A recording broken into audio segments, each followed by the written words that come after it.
Ladies and gentlemen, we have with us today Mr. Justin Wiggins. With an S because I screwed it up the first time and we had to redo it. It was all my fault. Oh, it's quite all right, mate. Thank you for having me on your show. I appreciate it. Absolutely. So, before we get into your writing, I have to ask that cup, I've seen it before. And does the tongue of Mordor appear on it if it's hot or something? Yes, the map of Middle Earth rises as it heats up, and it's mesmerizing, like staring into dancing flames when you're enjoying pints or a dram of whiskey with your friends around a fire. It's a glorious cup. Nice. Does the inscription of the ring show up on it as well?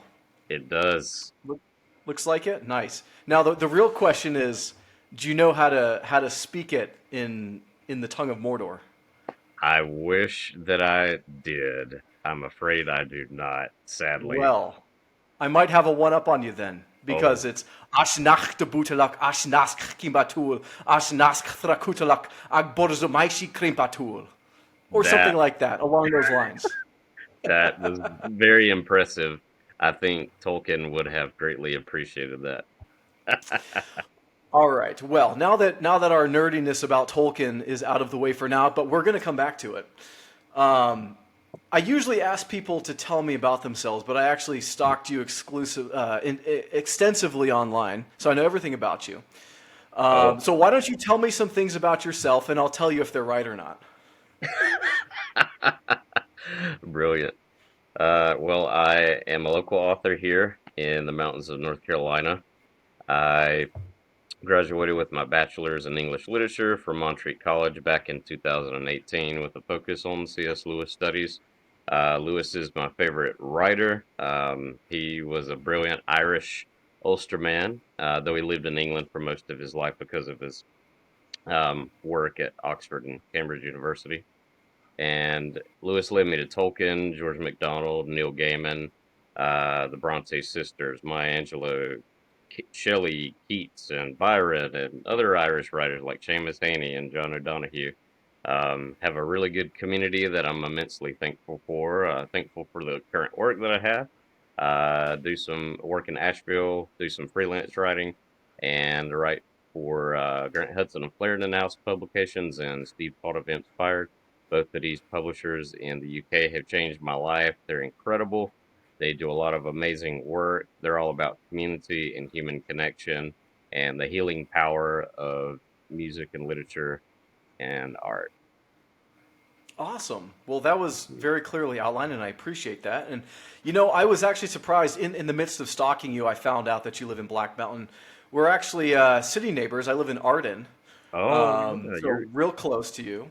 uh, And I was actually in Black Mountain yesterday. My wife and my daughter and I, we skedaddled over and got coffee at like a little shop called, the oh gosh, the the Drippolator. Drippolator. Yes. Oh yes, that coffee shop is glorious. It's usually very busy. The baristas there are always kind, and they always do an incredible job. I spent some golden hours there reading and writing and enjoying the company of friends, and so I've made some very good memories there. I'm glad you guys had a good experience there. Awesome. Yeah, it was cool. We just dropped in and got some coffee and little baked goods. And I was looking at the name of the coffee shop and I was like, I can't tell if it's a cross between like drip coffee and percolation. Is that what it's supposed to be, or is it like a coffee shop from the future that's coming back to kill me? Like I don't know which one it is. Drip coffee and percolation. I think I pronounced Okay. that correctly. I hope I did. Yeah, it's a great coffee shop. It's been around since 99, if I'm not mistaken, and there are a few other drippolators that have opened up recently. I believe one in Hendersonville and one in, is it Canton or Candler, and another one in Asheville somewhere, if I'm not mistaken. Oh. Well, we'll have to check them out then. So thanks for the shout out and to those nice baristas. Indeed. So we actually also stopped over. We went into the Montreat area. There's like the little stone gate that we drove through. I don't know how to describe it other than a little stone gate that you drive Yeah. through, and then there's like a little park there. Is that like right near where you went to school, or tell me a little bit about that? It is. It's a beautiful area. Beautiful trails that you have that go back in the woods, and you have these small little creeks, and it's very peaceful. And so once you pass through the Montreat Gate, you keep going back, and you'll eventually get to the Montreat Conference Center and Montreat College, and they are both in the same cove where Lake Susan is. And I had a really rich experience there. I went to Pitt Community College when I lived in the eastern part of North Carolina, and then I went to East Carolina University where I got to take a class on Norse mythology that was incredible. And the only reason I finished at Montreat College a couple years after ECU, so I went there for a year, didn't finish, and did brief the jobs for a couple years. And I found out that there was a C.S. Lewis scholar named Dr. Don King at Montreat College who's very humble, approachable, one of those incredible academics who are humble, which we need more of, right? And I met Don at an Inklings retreat in 2015 in Montreat after I was invited by a few friends in Tennessee, and I met him and established that connection. And in 2017, I came to Montreat, and the only reason I went was to take Don C.S. Lewis class, and it was incredible. I owe a great debt to Don. Don has become a good mentor, a good friend. He challenged me academically, intellectually, emotionally, and spiritually, and is someone I greatly admired. And he's done a lot of good work on C.S. Lewis's poetry, on Lewis's wife, Joy Davidman, who is a brilliant writer and poet in her own right. He edited a volume of her poetry and a volume of her letters and wrote it up an incredible in depth biography on her life. And he's also done work on another poet named Ruth Pitter that Lewis was fond of. And yeah, Don is very well known in Montreat Black Mountain area, and he's endorsed two of my books, which was an honor to have this world-renowned C.S. Lewis scholar endorse your work. I was terrified, and he critiqued my work, which was very, very helpful. As you know, as a writer, one has to have thick skin, but it's also important to be encouraged and to be supported. And I'm immensely thankful for Don's influence. Awesome. Well, that's good to hear. And so touching on C.S. Lewis a little bit. So I've read a few of Lewis's works. Obviously I've read Chronicles of Narnia. I've read the Space Trilogy, which I'm surprised that it's as unknown as it is because it Yeah. is an amazing trilogy. I've read Screw Tape Letters, a couple other things. I by no means read everything though. So what specifically called to you about Lewis? Maybe some of his work, some of his ideologies, that made you really want to study him in depth. Yeah, so and all of those books you mentioned by the great Irish Ulsterman are incredible and fascinating, worth reading. So, um, when I was in a confused time in my life, it was definitely, I would say, an existential crisis, very frightening, and I had a lot of doubts and questions. And through this musician named John Foreman, who's the lead singer of Switchfoot, um, John would reference Lewis in interviews, and I really love John's music. I grew up on a lot of U2, Led Zeppelin, Bob Dylan, Simon and Garfunkel, the Beatles, Celtic music, and Johnny Cash. And when I listened to John's music, I heard those influences in uh, his melodies, harmonies, and lyrically, he's influenced by those as well. How could I forget Bob Dylan as well? Or did I mention Bob Dylan? I can't remember. Anyhow, Probably uh, twice now, yeah. but, but John referenced Lewis a lot, and I didn't know who Lewis was. Many people grew up reading him. There were references here and there to Lewis that I remember growing up, and to Tolkien, but I never read The Hobbit or The Lord of the Rings or the Chronicles of Narnia growing up, and so I got a one in volume set of all the Narnia books, and I thought that Lewis was worth reading since John Foreman was referencing him so much and was conveying all this admiration for his impact on his worldview, and I thought, wow, this interesting writer must be worth reading, and I was delighted to discovered that he was friends with Tolkien, and he was a very gifted poet, lay theologian, literary critic, scholar of medieval and Renaissance literature. Had some intense trauma and pain and suffering that he experienced in his life, but he was also a very hopeful individual, a man of hope. And what drew me to Lewis was I could relate to his spiritual journey because he asked the same existential questions that brought him to a place of faith where he didn't check his brain at the door. Um, and what was important for him on that journey was the power of myth.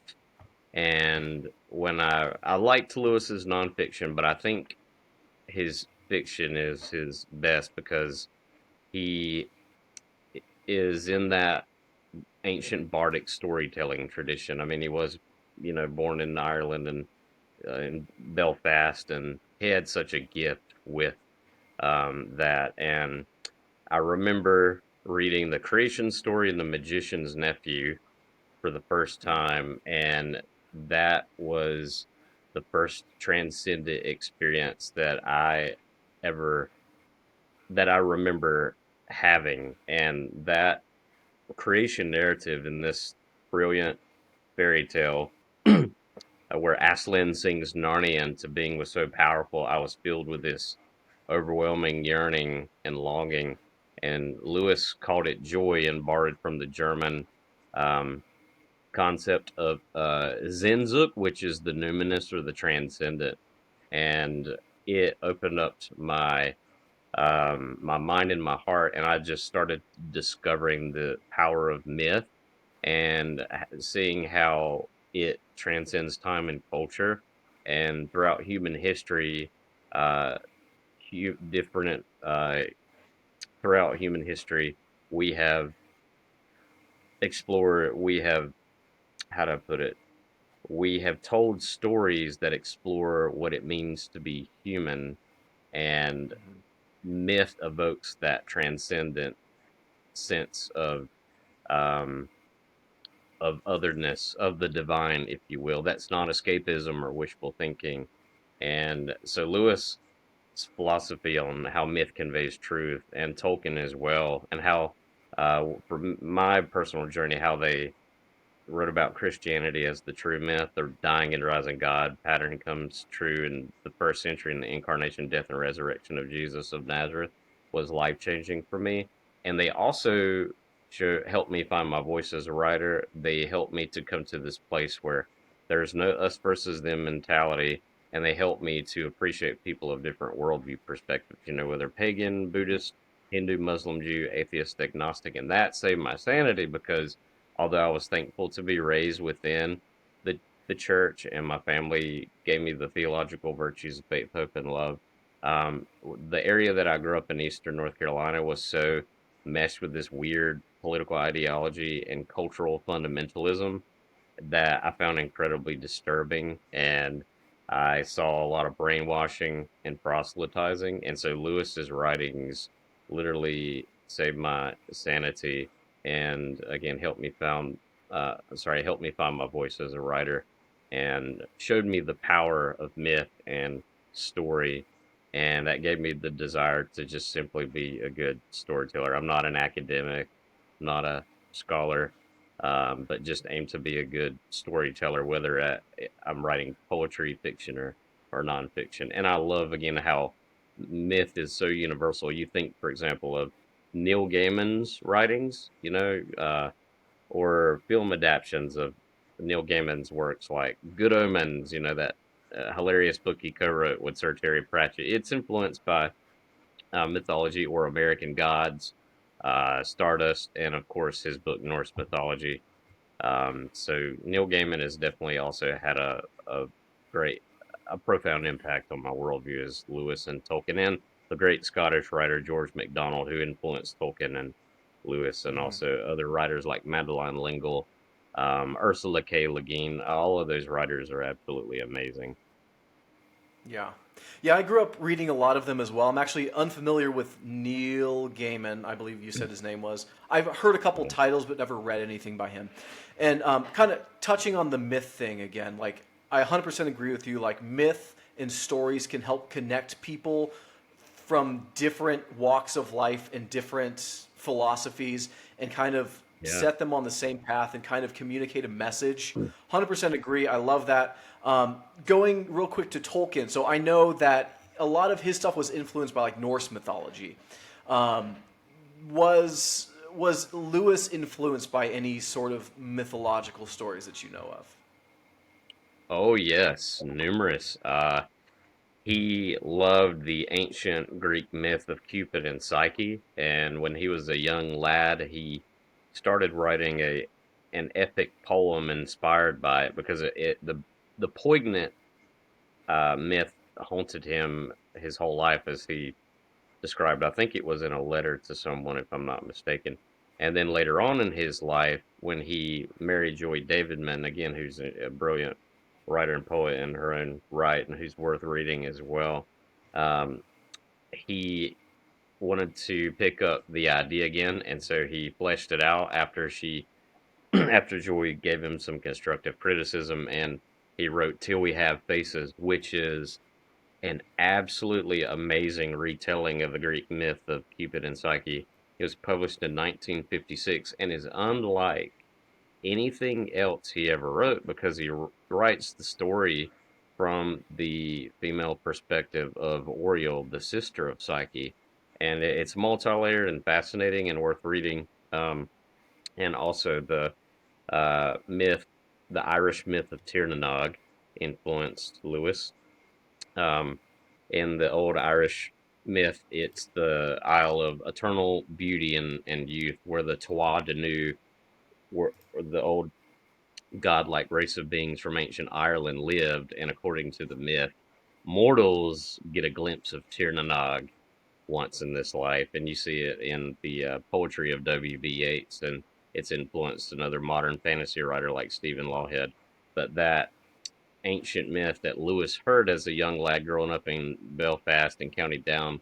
He was told all these ancient Irish and Celtic myths from his nurse, Lindy Isicott, and that Irish myth influenced his book, The Magician's Nephew, and the part where Aslan tells Diggory and Polly and Pledge, the horse, to go and find the magic apple.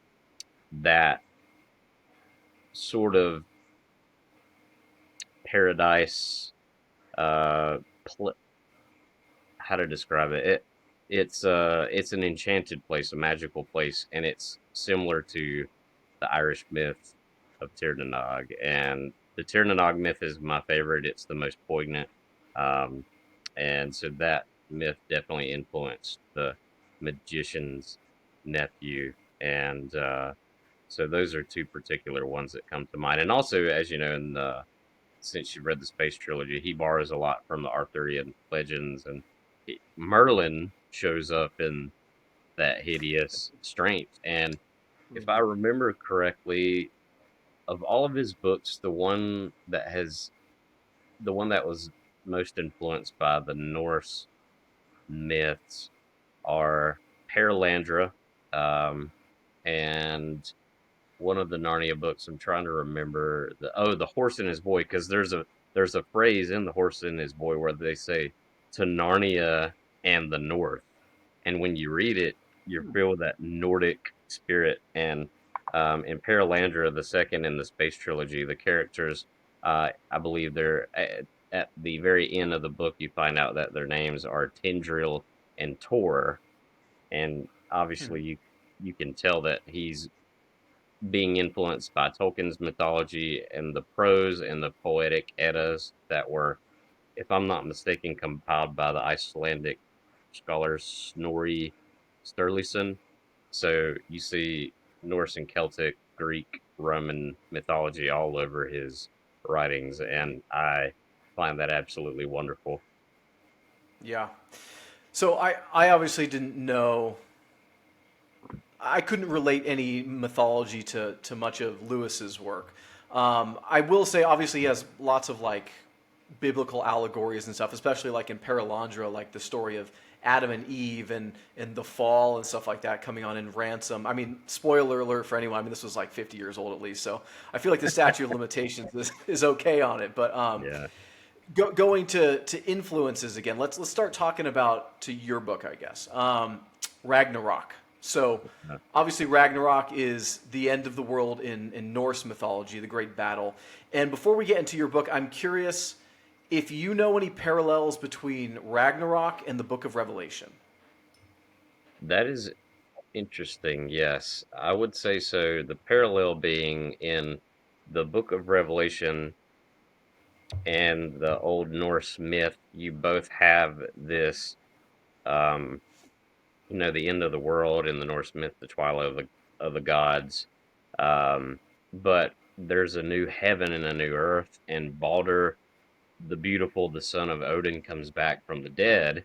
And in the book of Revelation, you have this vision where this, and again, the Revelation, that first century uh, book is so multi layered and filled with all different kinds of symbolism from the day. So it's very complex and multi layered. And of course, as you know, many people have gone off the deep end with all the end times prophecies, pretending that they know the absolute objective meaning of it, which just irks me anyhow. I could go on and on about that, the rapture theology and all that racket. Um, uh, but in the as N.T. Wright would put it, he's an incredible Anglican uh, theologian and New Testament scholar.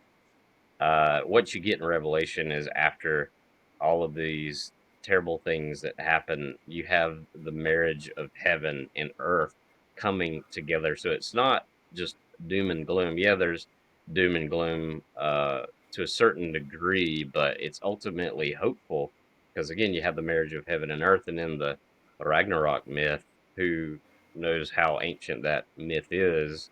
Maybe even older than the first century document that became the Book of Revelation was written. You have that beautiful promise of the marriage of heaven and earth, and Balder the Beautiful comes back from the dead. Isn't that correlation is interesting, isn't Yeah. it? Yeah, interesting. Very interesting. So tell me about your book, Ragnarok, then. Yeah, so Ragnarok was published by Steve Caldwell Inspired back in March, and it's influenced by C.S. Lewis's Paralandra, uh, Tolkien's The Hobbit, The Lord of the Rings, The Silmarillion, his essay on fairy stories, and Neil Gaiman's Norse mythology, and the Vikings TV series, which I absolutely loved. I thought all the seasons were great, and I was satisfied with the ending. The whole saga of Ragnar Lothbrok and his sons was so epic, and I thought the writing of the show was very, very good. And the prose and the poetic eddas that so those were all the works of art that inspired the writing of Ragnarok. Okay. Do you want to give me a plot line, or are you saving all the spoilers? So the unifying theme of the book is the power of myth and the healing power of music and literature and art. And I had a lot of fun with writing it. It was very meaningful. Some poems in the book are very personal, and I've been really thankful for the positive reviews on Goodreads and Amazon. Um, and the endorsements from my Irish poet friend Jara White. She's a dear soul, very wonderful friend. Another writer friend, Jim Bates, who lives in Minnesota, a very gifted fiction writer, um, and also Rob Jones, who's a gifted poet himself that lives in Nashville, Tennessee. So yes, the unifying factor is the is how myth conveys truth and how universal it is. And in the introduction to the book, I reference the literary influences and the Vikings TV. show influence. And as the reader can tell, some poems are quite personal, and it was very meaningful to write. And it was also inspired by a affordable trip that I went on last year to England, Scotland, and Ireland. It was amazing. I was able to get the time off from work, and after so many long hours that were good, and I enjoyed the work I had at the time. But getting to experience the winter in the British Isles definitely affected my psyche, and and I loved it. It was great. Um, Very, very cold there, and it would get dark by 4:30, so that took some getting acclimated to. But that Mhm. long holiday definitely influenced the writing of Ragnarok. So is Ragnarok then? I apologize if I misunderstood, but is Ragnarok a novel or is it like a philosophical waxing with a bunch of different stuff in it? It's a book of poems. Okay, got it. Yeah, I like it. And you know, it's interesting because like Tolkien, for example, he has a lot of poetry in his works, yeah. and I've never really been a poet. I hate to say it, and I know it. Poet, and I'm not a poet, and I know it. Hey, there you are. Um, so how would you say that you're pricked by the muse whenever you write a poem? Is it you build it slowly, or do you build it all at once and then make revisions? Is it something you stew on for months with each poem? Like, because writing a book and writing a poem are very different undertakings. So walk me through that. Yes, indeed, they are. It's interesting how the creative process is for different poems. For example, some poems in the book um, took a few months to flesh out. Other poems, a few lines would come to me when I would be reading a particular book by Seamus Heaney or Neil Gaiman or Tolkien. And other times I would sit down, make a good cup of coffee or tea or cider or have a dram or a pint, and I would have the idea that would be inspired by a scene from the Vikings TV series or a particular memory or an idea that I was trying to convey, and it would come out. So it was really interesting how each poem had um, a different origin. And as you know, I learned this quite some time ago. You can't sit around waiting for the muse, as Madeline L'Engle so poignantly and honestly put it in her incredible book, Walking on Water Reflections on Faith and Art. If you want to cultivate your craft as a writer or a musician or a visual artist or poet, you have to show up every day. You have to get the Yeah. work done and cultivate your craft. And I know, people have different methods and rituals that they do, but for me, I love writing every day. I try to have that as a stipulation. I try to write a poem a day or a short essay or a short reflection or a story or something, at least something that's honest and that maybe is the length of a page, sometimes a bit longer. But if I've written some or journaling, so that has really helped me cultivate my craft, and also being in community too, sharing work, for being open for constructive criticism, um, from writer friends, which has been very helpful. So I hope that answers your question about the process of uh, writing poetry in contrast to writing just a work of nonfiction or a work of fiction. Yeah. Well, I feel like you could teach me for a whole nother week on it, so I won't try and drag all that out you. But let's kind of talk a little bit now about a couple of the other books that I saw, other titles that you've written, and kind of tie it into something you alluded to earlier, which was growing up in the Christian faith and then perhaps stepping away to the secular world for a little bit. So, Yeah, two other books I saw the titles you have are Surprised by Agape and Surprised by Myth. So, how do these all relate to each other? indeed. So, Surprised by Agape was my first book. It's autobiographical. I chose the word agape in that because when I went through a dark night of the soul, I was struggling with a really difficult season of depression related to father abandonment struggles, and it was yeah an existential crisis. And Lewis's writings and Tolkien's writings and the great Scotsman George MacDonald, they all conveyed this agape love that they saw that Jesus of Nazareth embodied and reflected in his teachings, and that to me was so powerful. And I really loved how they were able to write for people of all worldviews without having some kind of like proselytizing or brainwashing scheme or an agenda, you know.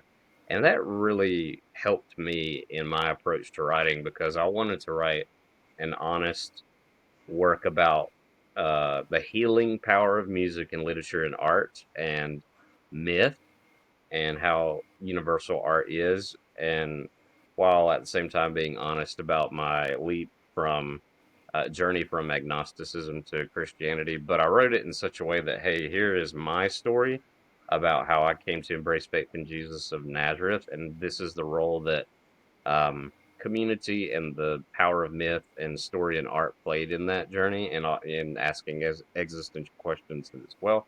But this is my own story. You have your own unique journey, and I hope that you can relate to my story to some degree. Hmm.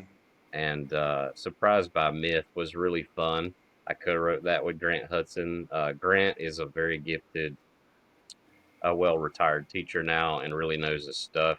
He's a Yorkshireman, so he lives in Bronte's sister country, and he changed my life by publishing Surprised by Agape in 2018. And I connected with him through a C.S. Lewis Facebook page, and he started a wonderful community called the Inner Circle Writers Group on Facebook, and I met some of the authors on that page in person. Irish poet Jerry White is one of those. She's a dear soul, and again, one of my literary heroes. And she's been a great supporter of my work, and vice versa.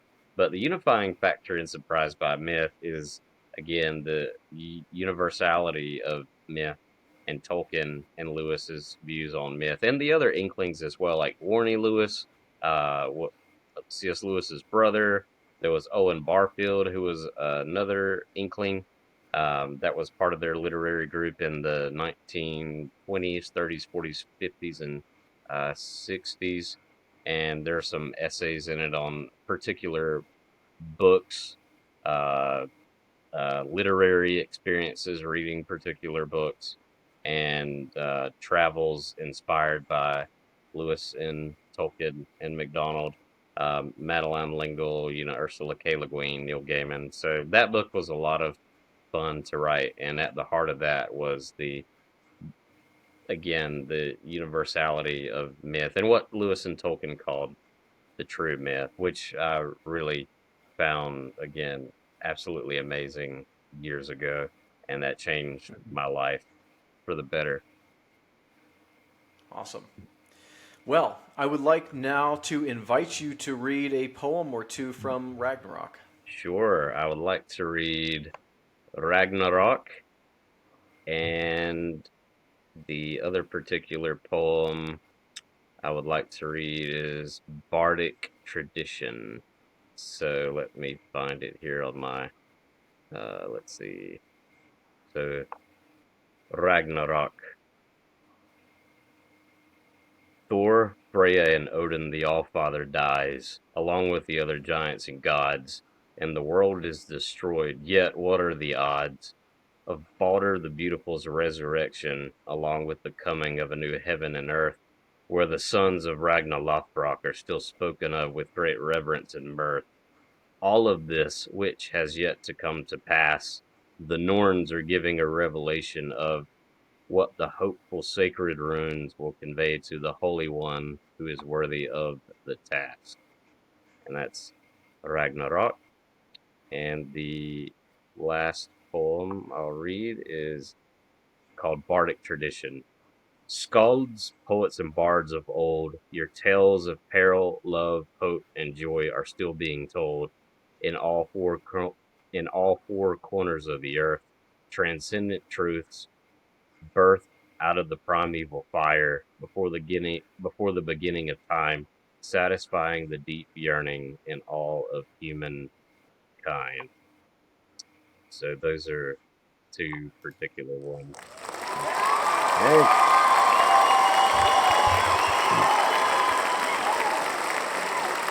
Awesome. Well, thank you, thank you for sharing those. I appreciate that. thank you. Um,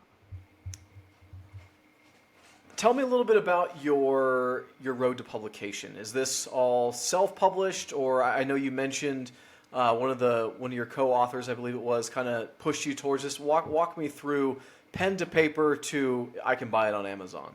Sure. So, um, I was sort of out in the dark years ago. I kept working on Surprised by Agape. I didn't have a literary agent. I didn't really have any connections. And then connecting with Grant Hudson of Clarendon House Publications through the official C.S. Lewis Facebook page established a friendship. And he saw that I would reference, I'm working on this autobiography that's inspired by Lewis, Tolkien, and MacDonald and the healing power of myth and story.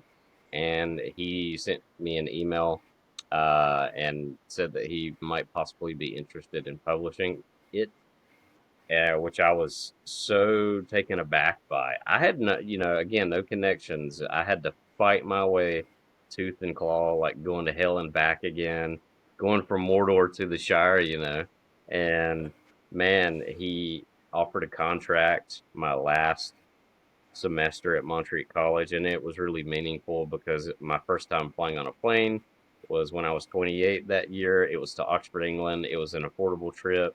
That trip changed my life, seeing all the places associated with Lewis and Tolkien.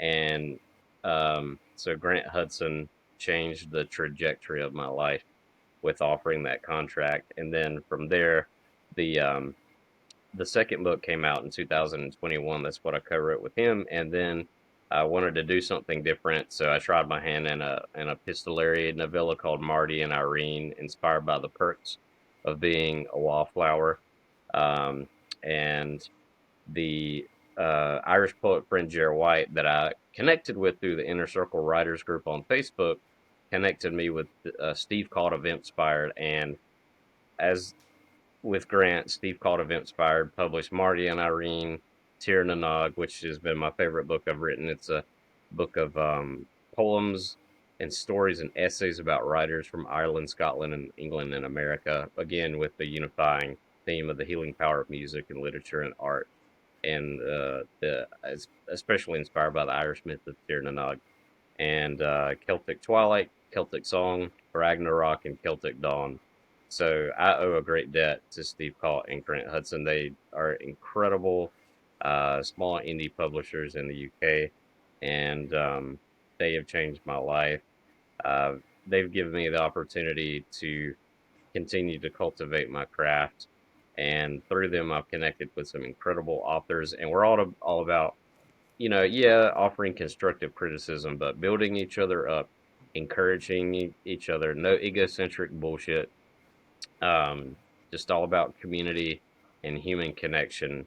And I've had the opportunity to connect other writers to Grant Hudson and Steve Calt who have published their works, whether it's poetry or fiction and nonfiction. And it's been a joy for me to be able to establish that connection because I know how meaningful it is to see your work in a tangible form and to have your work appreciated. And that's been really meaningful for me. Yeah, that's awesome. Thank you. My final question for you is something I've heard you mention a few times now, which is the healing power of music, literature, and art. So, Mm. in just a couple sentences, what is the healing power? The healing power of music and literature and art is how a song or a film or a book or a piece of visual art can change someone's life. It can encourage them, it can lift them up out of a dark depression, it can make them feel less alone, it can show them that there's hope that's possible right here and right now. Awesome. Thank you. Everybody, Justin Wiggins. Thank you. Thank you.